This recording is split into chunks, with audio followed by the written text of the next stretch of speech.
Ladies and gentlemen, welcome back to the Thomas Rants YouTube channel. It's time to make night one reaction, because I did my predictions for night one, so let's run through all the matches. Did I predict it right, did I not, and what did I think of it? So the first match out was Roman and Jay. Now obviously Jay came out first to hype up the crowd, get the crowd going. It makes sense because he, the first entrant out, you want to, bring the excitement first. Even though Jay and Roman should be walking out last, that's probably the A side. They didn't. Then I had Roman come out because Roman means business, and obviously he's on Jay's team. Braun and Bronson come out. They have this match. It's a great match. I think it's a great opening match. Wasn't like blow me out the water type match, and a lot of matches on SummerSlam weren't. And I'll be honest, this event wasn't that exciting. If anything, it was anticlimactic. It was quite, and there was only really two decent matches, and I would say the opening match was a decent match.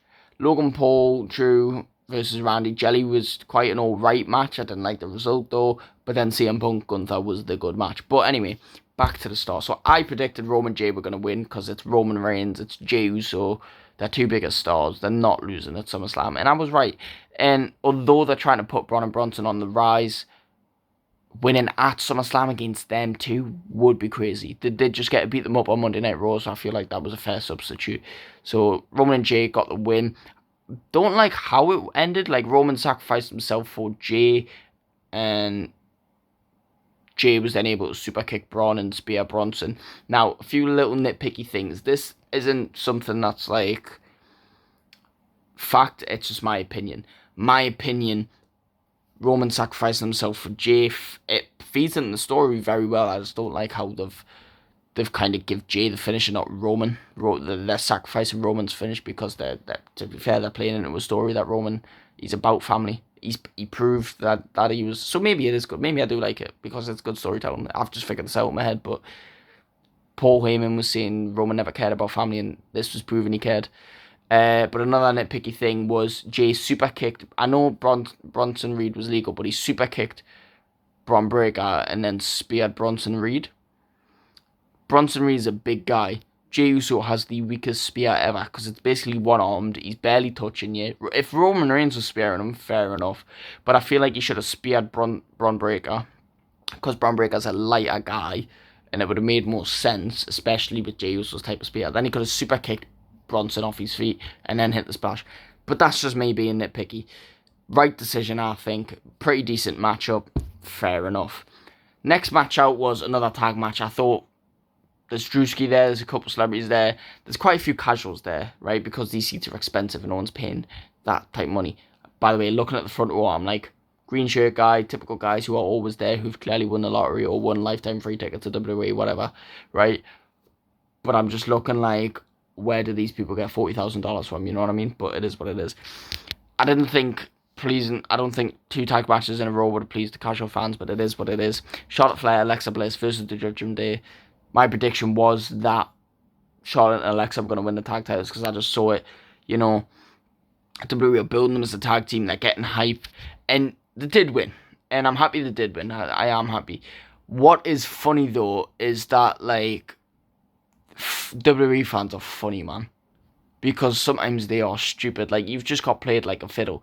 Charlotte Flair came back, won the Rumble, and got put in a main event spot at WrestleMania against Tiffany Stratton. We all booed because we hate that Charlotte Flair comes and ruins everything, because Charlotte Flair's always in the title picture. She's always beating the younger talent for the titles, And I agreed, because it was boring. That's all WWE ever did with Charlotte Flair. Back in the day, though, and I've personally, although I don't always agree with the decisions, I've never been mad at a Charlotte title reign because Charlotte Flair is good, and I always have liked Charlotte Flair, and I never mind her being champion because she's a safe champion. You can bank on her being a good champion. So I've never had an issue, but I always got the frustration. But the funny thing is WWE obviously have the genius and the creativity to turn Charlotte Flair from the most hated WWE wrestler, not just woman, but the most hated WWE wrestler, to one of the most beloved in a couple months. But what's crazy is WWE fans have went from booing Charlotte Flair because she's winning titles to cheering Charlotte Flair to win a title. WWE have give Charlotte Flair a title like we didn't want them to, but instead they've made you cheer her instead of boo her. they've played WWE fans like a fiddle. But what I like about this is it is poetic, because when you think about it, Charlotte and Alexa, yeah, they came from NXT, but here's the thing. If you think of 2017, 2018, who were the two women on top? Alexa Bliss and Charlotte Flair. Alexa Bliss was running Raw. Charlotte Flair was running SmackDown. They were champions at the same time. And now, like, they've both kind of been injured, had kids, went out, been divorced, stuff like this, right? Alexa and Charlotte haven't been active for a few years, and even before then, they weren't as relevant in their storylines. So it's kind of poetic to see them both come back, team together, and win these titles. So, yeah, that wasn't a horrible match. There was some moments, but pretty decent, I do say so. So I was fine with that. That was 2-2 in predictions. The third match was Sami Zayn carrying Cross. Now, this was quite a short match, I'll be honest. And my prediction was that Sami Zayn was going to win. I predicted that Sami was going to snap and snap and go crazy and beat the shit out of Karrion Kross. And I was half right. I thought that this would prove Karrion's point, and it nearly did. But he didn't, snap and go heel, but he did snap and go a bit berserk and, beat up Karrion Kross at a point Karrion didn't want no more. And kind of sort of proves the point, but Sami didn't go all in, so maybe it doesn't prove the point. But one thing I will say, right, Karrion Kross fans, and I'm a Karrion Kross fan as well, I agree, he should be pushed. He's a great storyteller, and he was great in NXT. But I just feel like recently in his matches, maybe it's Sami Zayn he's not gelling with, but I feel like he's not backing up in the ring. And it's a shame, because I remember in NXT he was great in the ring, as well as a storyteller. But I just feel like he's not actually, in ring, he's not that good. But that might just be me. That might just be the recent matches with Sami Zayn, I don't know. But Sami got the win. I'm fine with that. Yeah, move on. 3-0. Next one, the fourth match, Tiffany Stratton, Jade Cargill. I thought Jade Cargill was winning. Jade Cargill won Queen of the Ring. WWE have been building her up. Tiffany's had a long run. There's not been nothing really exciting about Tiffany Stratton's run. So yeah, the match was happening. It was short, but it was a good match. I will say it was a fairly decent match, but it was short, and that was quite underwhelming. But one thing I did notice in the match was Tiffany is miles better in the ring than Jade Cargill, which is mad because Jade Cargill's actually been a wrestler longer than Tiffany Stratton. Tiffany Stratton has been training for 3 years. Jade Cargill's 3 years ago when Tiffany started training. Jade Cargill was in AEW, probably as the TBA. I didn't watch much AEW, but she was a champion in AEW. So Jade Cargill actually probably has more experience, and Tiffany's miles better in the ring, probably because she's a bit more natural at it, being the gymnast and whatever.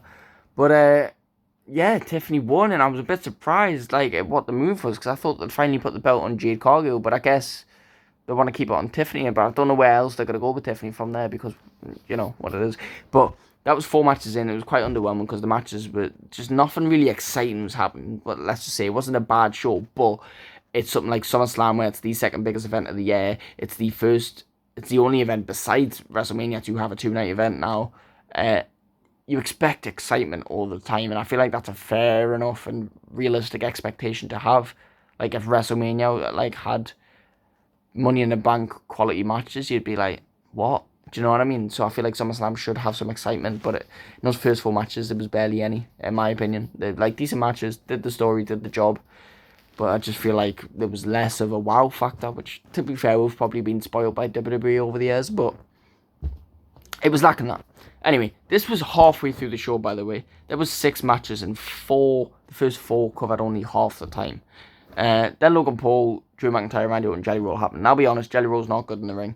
He's not. But then again, he's not been training very long. But this, to me, pointed out that Logan Paul is actually good at what he does. Now, I've never hated on Logan Paul. I've always agreed that, he doesn't deserve the spotlight any more than any of the wrestlers. He should be. You know, if Akira Tozawa's a mid-carder, Logan Paul should be a mid-carder, right? He might be more of a natural athlete. He might have taken to the business very well. He might be very well at adapting. But most of these wrestlers are just as good, if not better, than Logan Paul. And they have worked 10 times harder and 10 times longer than Logan Paul to be there. They all deserve to be there more than Logan Paul. That's not to say what Logan Paul is doing is not creditable, because it is. It very much is. It's very talented. It's very good. Because it's shown when Jelly Roll's got in the ring. Jelly Roll loves wrestling more than Logan Paul. You can tell that. You can tell he's more of a fan than Logan Paul. And Logan Paul's there for business. But Jelly Roll, when he was in that ring, despite losing all that weight, couldn't do it. Not that he couldn't do it, don't get me wrong. He wasn't horrible. But at the same time, there was not... All I saw from Jelly Roll was a couple punches, a couple of clotheslines, and then the choke slam and the black hole slam. Like, that was it. Very limited moveset. He just took the bumps the whole time. He just got hit all the time, right? So it does give credit on Logan Paul. But this match was actually good. I mean, it was more Jelly Roll getting beaten up, and occasionally Randy Orton would get tagged in and whatever. But there was a couple cool spots, like Logan doing the table dive, obviously, with the prime and whatever. And Logan and Drew actually gelled well. And I feel like this was one of Logan Paul's best performances in terms of in-ring and, like, character as well. Like, the way he was playing with the crowd, the way he was playing with Jelly Roll. It was very good. Credit. This honestly gave me more respect for Logan Paul. I want to see Jelly Roll in there again, but I want to see him get a bit more training in. I want to see him have a one-on-one match. I want to see some moves from Jelly Roll, do you know what I mean? But the guy is old, and I love Jelly Roll. I'm not a Jelly Roll hater. I love Jelly Roll, if anything. I knew Jelly Roll before he was famous. Not as a fan, but, like, he was on a song with someone else, so I knew him before he, like, properly blew up. I knew who he was anyway, but I wasn't never, like, a fan. But I am going to see him in a stadium with Post Malone, so you can't say I don't like Jelly Roll, but he wasn't that great in the ring, in my opinion. Sorry. And also, I got that prediction wrong as well as Tiffany Stratton. So I was 3-2 at this point, leading into the main event. But yeah, let's talk main event. Easily the best match of the night. Gunther was hard-hitting, great in the ring. So was CM Punk. CM Punk actually showed he still can wrestle. Gunther showed he can still be hard-hitting. Made me more of a fan of both men. That was a fantastic main event. Match of the night. Which is fair, because the main event should always be match of the night. I feel like Summerslam was a perfect representation of typical wrestling. Like, both the tag matches had, like, someone getting beaten up and then having to make a hot tag. The main event was the best match. The second best was the opener. It made sense, right? And then my prediction was that CM Punk was going to win the title, because I didn't see what else they were going to do with Gunther, and I felt like WWE really wanted CM Punk to win that title. I feel like this was about time. This match was thrown together so quickly, and that's clearly for a purpose, because CM Punk Gunther could have such a good feud with better build-up, but they weren't worried about the build-up, they were just worried about the match. And CM Punk did get the win, so I'm not wrong in predictions, because we're going to talk about what happened later on, but that's 4-2, because I predicted CM Punk beats Gunther for the World Heavyweight Championship, and I was right, so I'm 4-2 in predictions. That's my final score. What I didn't account for was Seth Rollins. I didn't think about it, because he has the thing, we all thought it was a real, like, we had our speculations about Seth's injury being fake, but we genuinely all thought it was real. So when Seth showed up, we were all surprised. And then when Seth dropped the crutches, that was loudest pop of the night. And I saw a tweet from, was it Joe Budden? Well, I saw a post about a tweet from Joe Budden who said there's been an earthquake in New Jersey, and people were like, no, that was genuinely a crowd reaction. If that was genuine, that's so cool. But Seth dropped the canes and then came and beat up CM Punk and took the World Heavyweight Championship. Perfect storytelling, because Seth Rollins said, as long as I am here, as long as CM Punk's here, I will never let CM Punk win a world title or win big. And he stuck to it. And do you know what?